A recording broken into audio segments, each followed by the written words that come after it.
महर्षि वेदव्यास एक ऐसा नाम है जो अपने ग्रंथों और पुराणों में जरूर पढ़ा होगा, सुना होगा। वे अद्भुत शक्तियों से संपन्न थे, साथ ही वे महाभारत के रचयिता भी हैं। महर्षि व्यास जी का जन्म त्रेता युग के अंत में आषाढ़ माह की पूर्णिमा तिथि पर हुआ था। वे पूरे द्वापर युग तक जीवित रहे।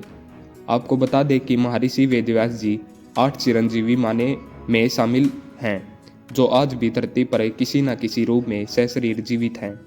आइए 10 पॉइंट से उनकी बातों को समझते हैं। पहला, पुराणों के अनुसार महर्षि वेदव्यास का जन्म एक द्वीप के अंदर हुआ था और वर्ण श्याम था। उन्हें कृष्ण द्वैपायन के नाम से भी जाना जाता है।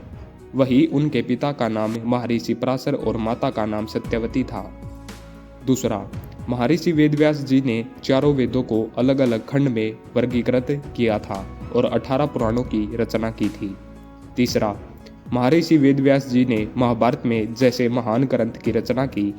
यहाँ बता दें कि भगवत गीता भी महाभारत का ही हिस्सा है, जिसमें भगवान श्री कृष्ण ने अर्जुन को उपदेश दिए थे और जीवन की हर समस्या का समाधान बताया था।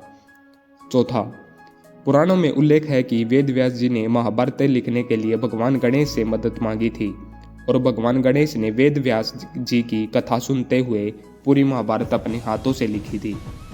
पांचवा, महर्षि वेदव्यास जी ने के 4 पुत्र थे, जिनका नाम पांडु, धृतराष्ट्र, विदुर और सुखदेव था।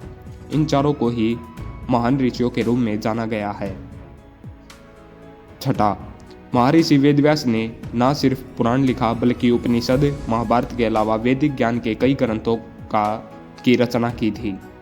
सातवां, ग्रंथों में ऐसा उल्लेख मिलता है कि महर्षि व्यास पितामह भीष्म के सौतेले भाई थे। आठवां, भगवान विष्णु ने कई सारे अवतार लिए हैं। इनमें से भगवान राम के बारे में कहा जाता है कि वे श्री हरि के 17वें अवतार थे। वहीं महर्षि वेदव्यास को विष्णु का 18वां अवतार माना जाता है। 9वां, महर्षि वेदव्यास को गुरुओं का गुरु माना गया है। इसके लिए हर वर्ष गुरु पूर्णिमा के उनका जन्मदिन मनाया जाता है। 10वां, महर्षि वेदव्यास को लेकर कहा जाता है कि वे 7वें चिरंजीवी हैं। चिरंजीवियों में अश्वत्थामा, राजा बलि, वेदव्यास, हनुमान जी, विभीषण, कृपाचार्य, भगवान परशुराम और चिरंजीवी मार्कंडेय ऋषि शामिल हैं। ऐसी ही वीडियोस देखने के लिए हमारे चैनल को सब्सक्राइब करें।